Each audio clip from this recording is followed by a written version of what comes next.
Halo semuanya, selamat datang di perkuliahan Rekayasa Sistem Kerja. Hari ini kita akan mempelajari materi kelanjutan minggu sebelumnya mengenai Stopwatch Time Study part yang kedua. Nah, sebelum masuk ke materi yang selanjutnya, kita akan sedikit review ya. Review untuk materi yang sudah ada di minggu sebelumnya, di mana kalian sudah mempelajari tentang apa sih itu waktu baku, standard time, artinya waktu yang diperlukan orang untuk mengerjakan suatu pekerjaan dengan specific methods secara normal ataupun standar tempo. Kemudian kalian sudah juga mempelajari tentang pengertian waktu baku menurut Suta Laksana, kemudian prosedur waktu baku itu seperti apa. Jadi di minggu lalu itu kita hanya membahas sampai prosedur yang keempat, yaitu mulai dari memilih pekerjaannya, mengumpulkan informasi sebanyak mungkin tentang pekerjaannya, membagi pekerjaan menjadi elemen-elemen kerjanya, kemudian melakukan pengukuran waktunya.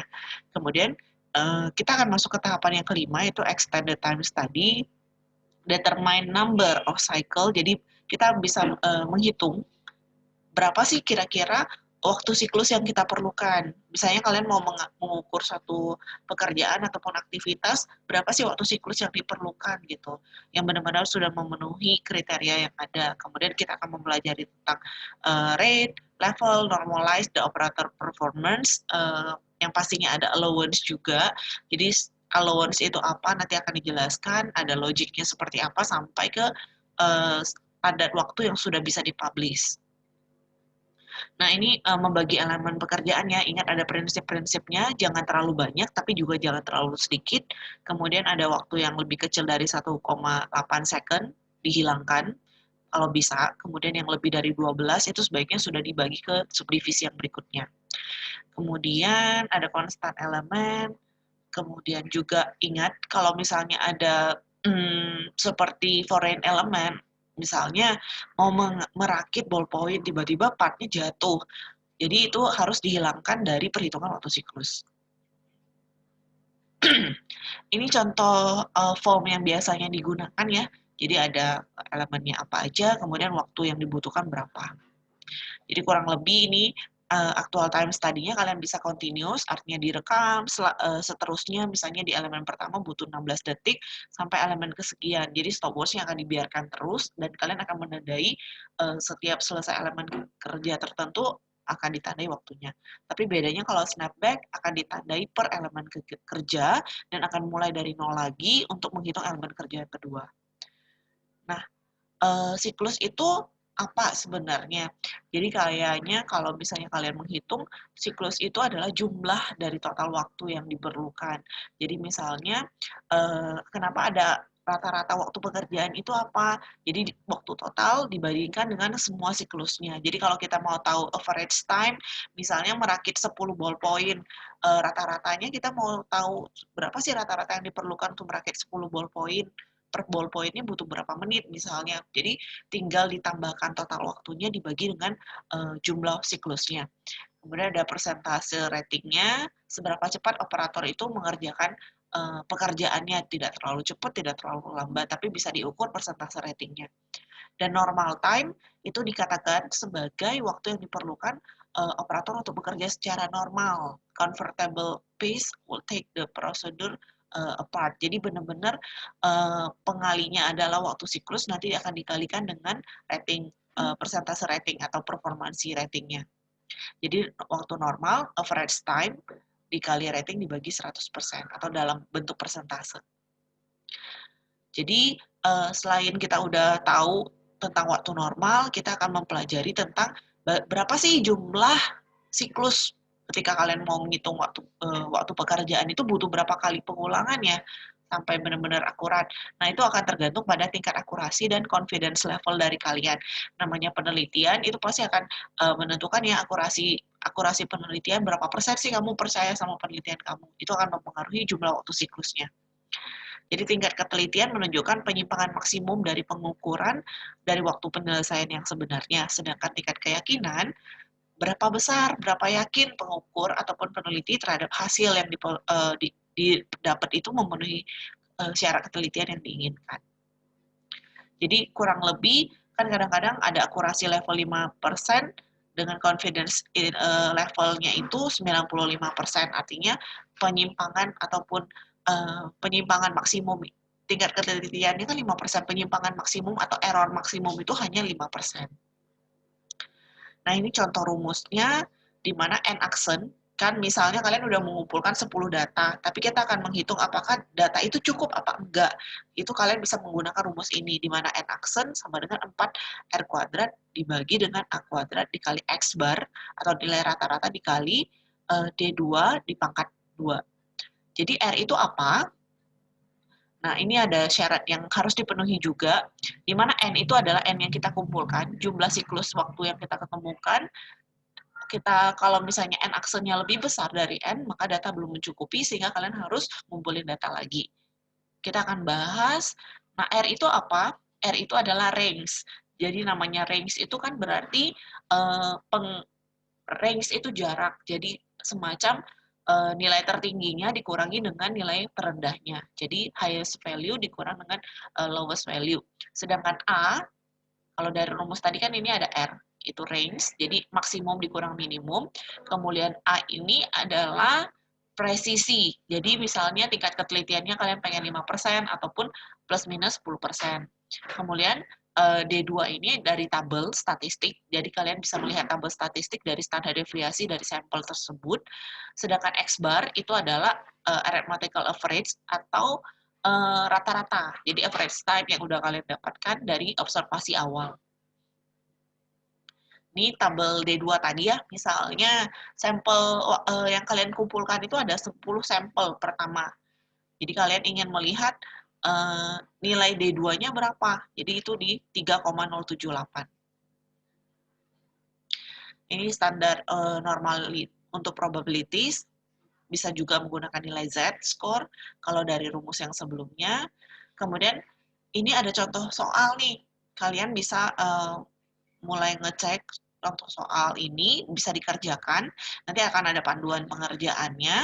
Misalnya diketahui confidence itu 95%, tingkat keyakinan, sedangkan tingkat ketelitiannya hanya 5%, di mana ada sejumlah data waktu. Ini adalah waktu, misalnya ada 10 sampel data waktu dari 0,08 sampai sekian, kemudian diketahui D2-nya itu 3,078.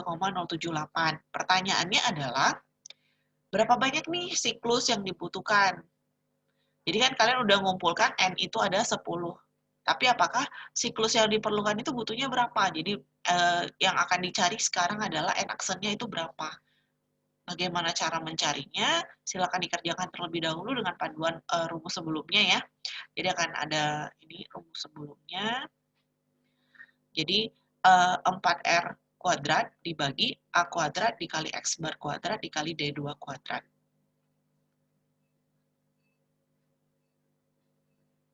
Nah, dari rumus ini tinggal dimasukkan di mana range-nya kita tinggal mencari range itu sama dengan 0, yang paling tinggi kan maksimumnya di 0,11 dikurang minimumnya itu 0,07 sehingga dapat range-nya itu 0,04.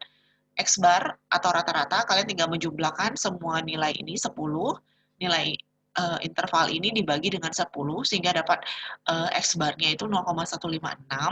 Untuk mendapat N aksen, kalian tinggal menghitung 4 dikali range yang 0,04 ini tadi dikuadratkan dibagi dengan nilai A.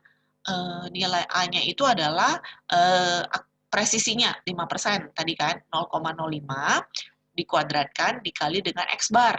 X barnya tadi udah dapat 0,156 dikuadratkan dikali nilai D2-nya itu 3,078 dikuadratkan. Sehingga N aksennya dari perhitungan ini membutuhkan 11,103. Artinya kalau pembulatannya pasti ke atas ya, nggak mungkin datanya berkurang gitu. Jadi dibutuhkan 12 data.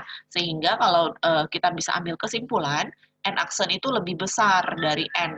Jadi data belum mencukupi. Sehingga diperlukan penambahan 2 data lagi, karena sebelumnya kalian sudah mengumpulkan 10 sampel data, sehingga diperlukan 2 lagi penambahan data. Nah, kalau kalian bisa lihat di buku Sota Laksana, itu di halaman 150, jadi ada contoh soal dari halaman 150 sampai 152. Di Sota Laksana memang menggunakan persentase rumus yang berbeda karena sudah memasukkan tingkat ketelitiannya itu 5% dan tingkat keyakinannya 95%. Jadi tidak perlu pakai tabel D2 lagi. Kalian juga bisa pakai petunjuk itu untuk mengerjakan berapa sih waktu siklus yang dibutuhkan untuk kecukupan datanya. Nah, selanjutnya kita akan membahas tentang rate, level, normalized operator performance. Namanya performansi kerja, itu kan masing-masing operator itu beda-beda. Ada yang kadang-kadang kayaknya cepet banget ya ngerjain sesuatunya, ada yang kadang-kadang agak slow, ada yang memang udah terbiasa bekerja dengan cepat, ada yang biasanya bekerjanya ya biasa-biasa aja, atau ada yang bekerjanya lebih lambat. Nah, gunanya kita menghitung rating performansi ini, kita memerlukan faktor penyesuaian. Kan nggak mungkin semua operator itu kita ambil dari waktu yang tercepatnya. Nah, bagaimana kalau misalnya operator lain yang tidak bisa menyeimbangkan sehingga perlu adanya penyesuaian.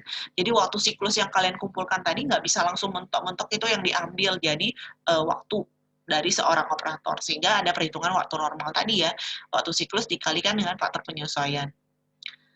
Jadi waktu siklus tadi berapa jumlahnya dibagi N siklusnya, waktu normalnya itu waktu siklus dikali faktor penyesuaian. Untuk faktor penyesuaian diperhitungkan jika pengukur berpendapat bahwa operator bekerja dengan kecepatan yang tidak wajar atau tidak normal, sehingga perlu distandarisasi, perlu ada penyesuaian. Apakah yang sama dengan 1, atau kecil dari 1, ataupun lebih besar dari 1, nanti kita akan lihat penyesuaiannya seperti apa. Nah, penyesuaian bisa by percentage atau rating, jadi kalian tinggal bisa memberikan rating ya, 1 sampai 100 misalnya ya, jadi dikasihkan ratingnya berapa, skor rating dibagi dengan 100, dapatlah nilai P-nya tadi, atau juga menggunakan metode Shewmart. Kalau metode Shewmart sudah ada patokannya, di mana kalian menggunakan tabel yang seperti ini, ada kelas-kelas performansinya. Super fast atau orang yang bekerja sangat cepat itu diberikan nilai value-nya itu 100, di mana value akan dibagi dengan 60 untuk mendapatkan nilai penyesuaiannya. Kalau yang bekerja normal, ya kan, kalau kalian melihat tadi berarti lebih sama dengan 1 itu pekerjanya bekerja dengan normal. Kalau misalnya lebih kecil dari 1, berarti itu super fast. Kalau lebih besar dari 1 itu fair ataupun poor. Jadi menggunakan rumus ini ya kalau pakai metode Shewmart. Kalau Westinghouse itu dia menilai penyesuaian dengan 4 faktor. Jadi kalau misalnya di Sutta Laksana udah lengkap, ada 4 kriteria yang dinilai, yaitu keterampilan, usaha, kondisi kerja, dan konsistensi dalam bekerja. Jadi keterampilan itu gimana sih mampu nggak mengikuti prosedur yang ada. Kalau usaha, seberapa besar usaha kesungguhan yang diberikan operator itu ketika bekerja. Kalau kondisi kerja ini lebih ke lingkungan fisik ya, misalnya temperatur di pabrik itu seperti apa, pencahayaannya gimana, kebisingannya gimana. Sedangkan kalau konsistensi kerja, misalnya merakit 10 ballpoint, dalam ballpoint pertama sampai ballpoint ke-10 konsistensinya gimana waktunya. Jangan-jangan makin lama makin pelan gitu karena udah capek gitu ya. Jadi yang dilihat adalah konsistensi ataupun kestabilan dari satu siklus ke siklus yang lainnya. Nah, kalau Westinghouse itu bisa menggunakan rumus penyesuaian atau P sama dengan 1 ditambah Westinghouse value. Jadi Westinghouse value ini ingat ya, ada 4 indikator kerjanya, di mana itu skill ataupun keterampilan dibagi menjadi super skill, excellent, good, average, fair, poor. Jadi kalau kalian bisa lihat di buku Sutta Laksana, itu masing-masing super skill dan yang lainnya itu ada kriterianya ya. Jadi misalnya, bisa dilihat di halaman 160. Di halaman 160 untuk yang super skill itu ada kategorinya 1 sampai 8. Jadi ada misalnya secara bawaan, saya bacakan yang pertama, secara bawaan cocok sekali, bekerja dengan sempurna, tampak telah terlatih, gerakan yang halus, kemudian ada 8 item. Jadi kalau kalian ingin menentukan bedanya A1 sama A2 apa ya? Jadi untuk membedakan A1 sama A2, itu kalau lebih besar, kan ada 8 kriteria, kalau misalnya dia 5 kriteria sudah memenuhi, dia akan masuk ke super skill yang A1, dengan value-nya plus 0,15. Tapi kalau hanya 4 sampai 1 kriteria aja yang terpenuhi, dia akan masuk super skill yang kedua, dengan value-nya 0,13. Jadi kurang lebih, yang lainnya juga akan seperti itu ya, penentuan keterampilannya. Nah, kalau working condition ataupun kondisi kerja gimana? Kalau ini cuma ada kriterianya A sampai F, di mana ideal, excellent, good, average, fair, dan poor. Sudah ada kriterianya ya di Tata Laksana, bisa nanti tinggal dibaca untuk di halaman 162. Kemudian ada effort, pekerjaannya itu seperti apa, bagaimana dia memberikan usahanya, kalian bisa memberikan skornya based on pengamatan subjektif kalian. Ada konsistensi bekerja, misalnya perfect, excellent, good, average, fair, dan poor. Ini ada nilai-nilainya. Nah, penilaian lain kan tadi ada pakai percentage, ada pakai Schumart, bisa juga pakai Westinghouse, ada juga yang namanya objective method. Namanya juga objektif, dia ingin berupaya untuk mengurangi aspek-aspek subjektivitas. Kalau misalnya kita mengamati, kita cuma ngasih skor, itu kan kayaknya subjektif banget gitu ya. Tergantung pengamat, kayaknya kalau misalnya yang pengamat ini bisa kasih excellent, tetapi pengamat yang lain mungkin bisa kasih cuma good gitu. Nah, objektif ini berupaya untuk mengurangi subjektivitas tadi, di mana ada dua kriteria yang diambil, di mana P1 itu dia menggunakan performance rating dengan metode Westinghouse, dan P2 itu dia menggunakan ada tabel kriterianya sendiri lagi. Jadi dia mengalihkan P1 dikali P2. Nah, ini untuk tabel menentukan nilai P2. Tadi kan kalau P1-nya udah tinggal pakai nilai Westinghouse, P2-nya dia dari tabelnya yang seperti ini. Jadi dibagi menjadi beberapa aktivitas, nanti tinggal kalian jumlahkan ke bawah. Misalnya anggota badan yang terpakai, misalnya cuma merakit ballpoint, oh berarti cuma pakai pergelangan tangan dan jari bagian atas, sehingga faktor penyesuaian yang diberikan hanya 1. Tapi kalau aktivitasnya mengangkat beban berat gitu, bisa diberikan sampai nilai yang ke-10. Pedal kaki, pakai pedal apa enggak, kemudian 1 pedal atau 2 pedal tinggal diberikan skornya yang sesuai dengan aktivitas yang nyata. Kemudian penggunaan tangan, saling bergantian, itu bisa memberikan penyesuaiannya 0, tapi kalau mengerjakan hal yang sama, gerakan yang sama pada saat yang sama, itu diberikan skornya agak besar 18. Jadi ada koordinasi mata dengan tangan dan juga peralatan. Jadi tinggal disesuaikan sesuai dengan tabel ini ya. Nah, ini beban kan kadang-kadang kalau misalnya aktivitas tertentu kalau merakit mungkin bebannya sangat kecil ya. Jadi bisa mungkin hanya diberikan skor 2 ataupun 1. Tapi kalau misalnya bebannya udah sangat berat, itu bisa sampai 28 atau 10 skornya. Nah, allowance itu apa? Allowance itu adalah waktu ekstra ataupun extra time yang diberikan pada waktu normal.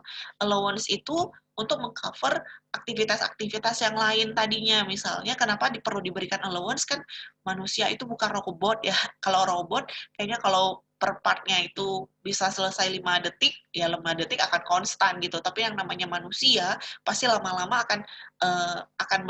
kecepatannya akan berkurang, kemudian butuh kebutuhan yang lain, misalnya pengen ke toilet tiba-tiba atau ada aktivitas lain gitu, sehingga kalau menghitung waktu baku untuk manusia itu perlu penambahan allowance gitu, di mana waktu baku yaitu waktu normal ditambah waktu normal dikali L atau allowance-nya, atau waktu normal sama dengan waktu baku sama dengan waktu normal dikali 1 tambah allowance-nya.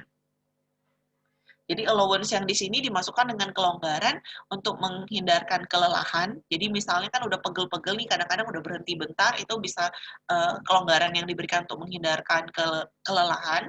Kemudian ada personal needs, misalnya pengen ke toilet, ataupun tiba-tiba dipanggil bos gitu, menghadap bos gitu, harus keluar dari area pabrik, berarti ada personal needs-nya juga. Atau ada avoidable disruption atau delay. Misalnya tiba-tiba mesinnya macet nih, atau misalnya di mesin jahitnya tiba-tiba gulungan benangnya kusut. Nah, itu perlu penambahan allowance-nya pada aktivitas-aktivitas yang seperti itu. Nanti ada tabel untuk allowance-nya di mana ada kelonggaran 1, 2, sampai 3, sampai ada beberapa kriteria lain, tinggal digunakan. Kemudian metode untuk menentukan kelonggarannya bisa sampling pekerjaan ataupun tabel kelonggaran berdasarkan faktor yang berpengaruh. Ini tabel yang dimaksudkan, kalian bisa lihat juga nanti di tabel ini sudah ada di buku tata laksana juga, tapi kalau di slide itu lumayan lengkap, di mana dibagi menjadi beberapa faktor. Ada faktor yang tenaga yang dikeluarkan, jadi beda ya kelonggaran pria sama kelonggaran yang diberikan untuk wanita, di mana kelonggaran yang diberikan untuk pria sepertinya akan sangat lebih besar karena tenaga yang dikeluarkan juga besar. Kalau aktivitasnya cuma duduk dan bekerja di atas meja, mungkin kelonggarannya bisa 0 sampai 6% gitu. Tapi kalau sikap kerjanya dibagi lagi, ada yang duduk, berdiri, ada yang berbaring, ada yang membungkuk. Kemudian ada gerakan kerjanya seperti apa, ada range-nya. Jadi untuk memberikan range ini juga bisa sangat subjektif tergantung pengamatan kalian di lapangan nanti, kira-kira butuh kasih kelonggarannya itu berapa persen. Kemudian ada kelelahan mata untuk pandangan yang terputus, pencahayaannya baik atau buruk. Jadi itu akan mempengaruhi juga kelonggaran yang diberikan.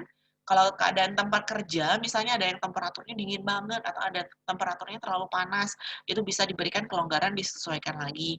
Atmosfer ini maksudnya lebih ke ventilasi ya, apakah ruangannya ada ventilasi apa enggak. Jadi benar-benar lingkungan kerja, temperatur kerja. Juga ada keadaan lingkungan yang baik, akan diberikan faktor allowance seperti ini. Sedangkan ingat ya, kalau untuk kebutuhan pribadi, untuk pria itu bisa diberikan penambahan 0 sampai 2,5%, untuk wanita itu bisa 2 sampai 5%. Jadi menyesuaikan nantinya. Nah, setelah udah kalian ukur waktunya, kalian sudah menambahkan penyesuaian, menambahkan allowance, yang selanjutnya itu yang kalian perlu cek itu adalah logiknya. Apakah benar-benar data waktu yang kalian kumpulkan itu sudah logis atau enggak. Jadi pastikan semua data-data waktu yang diambil itu dicek lagi, dipastikan lagi, jangan sampai ada kesalahan pencatatan ya. Kemudian publish the standard time, jadi bisa decimal unit atau hours per unit atau piece per hour. Jadi benar-benar setelah udah dapat waktu bakunya, kalian bisa publish kira-kira aktivitas ini butuh berapa waktu baku untuk menyelesaikannya. Nah, yang perlu diperhatikan lagi, jangan lupa sama yang pernah disebutkan sebelumnya tentang foreign element. Foreign element ini namanya foreign ya, elemen-elemen asing yang tidak diharapkan atau tidak diinginkan. Jadi sedapat mungkin ketika kalian mengukur data waktu, ada foreign element itu harus di-exclude dari data waktunya. Ada yang foreign element tipe yang produktif. Kalau produktif misalnya dia membersihkan mesin, misalnya ada yang tiba-tiba nyangkut gitu kan, ada yang ini berarti itu kegiatan yang produktif. Tapi ada juga yang nggak produktif, misalnya ngobrol gitu sama teman kerja yang lain, atau tiba-tiba mau ngikat tali sepatu, copot gitu kan, ataupun ada part-part yang jatuh. Nah ini aktivitas yang non produktif ini harus dihilangkan. Meskipun yang produktif, ini juga harus dihilangkan. Oke, sekian untuk penjelasan hari ini. Nanti akan ada latihan soal di kelas. Sampai ketemu nanti setelah penjelasan ini, kalian harus cek di Google Meeting sesuai sama link yang ada di kelas masing-masing ya. Saya akan menjelaskan sedikit dulu untuk tugas kedua, di mana ada tugas untuk aplikasi penerapan pengukuran waktu baku dengan stopwatch time study. Kalau sebelum pandemi COVID, kalian memang ditugaskan untuk ke perusahaan langsung, ke pabrik langsung, mengukur data waktu. Karena ada keterbatasan itu, kita hanya memberikan tugas dalam bentuk paper ataupun kalian diminta untuk secara berkelompok mengumpulkan satu artikel jurnal nasional ataupun jurnal internasional dengan tahun terbit maksimal 10 tahun terakhir, jadi 2020 sampai 2010. Topiknya apa? Topiknya adalah aplikasi pengukuran waktu baku dengan stopwatch time study dalam kehidupan sehari-hari. Bisa dalam factory ataupun dia memang melakukan penelitian dalam proses produksi ataupun aktivitas lain yang harus repetitif ataupun berulang. Jadi satu kelompok hanya satu artikel dan tidak boleh sama. Untuk tugas akan dikumpulkan dengan IDE, upload IDE, file PDF, hanya file PDF-nya aja ya, dan jadi dalam bentuk laporan aja, sedangkan PPT-nya nanti akan kalian persiapkan tapi tidak perlu dikumpulkan. Untuk kelas D itu 6 Desember, kelas C 9 Desember, kelas A 9 Desember, kelas B itu 7 Desember, maksimal pukul 8 pagi. Setiap kelompok wajib mendaftarkan judul ataupun paper artikelnya di Google Sheet, nanti akan di-share di Google Classroom. Jadi pastinya akan ada link yang sama, jadi kelas A, B, C, D akan diberikan satu link yang sama, jadi masing-masing kelas sedapat mungkin memang deadline tugasnya masih lama, tapi sedapat mungkin sudah mulai mencari dulu paper yang akan dibahas per kelompok.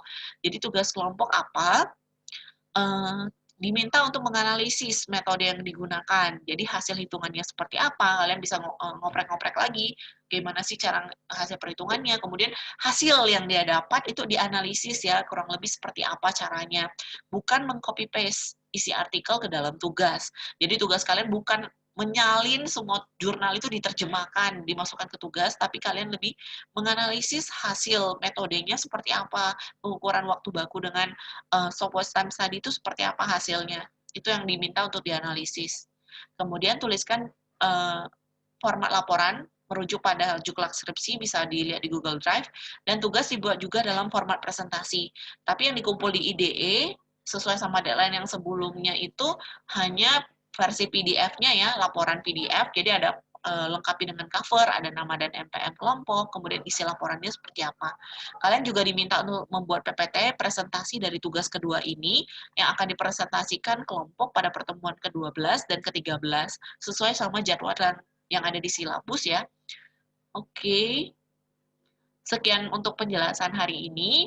Ini untuk adalah materi yang terakhir sebelum kalian masuk ke UTS. Minggu depan kita akan online quiz ya. Jadi aturan dari cek online quiz itu nanti akan diumumkan di Google Classroom. Pastikan kalian cek dan update setiap informasi yang ada ya.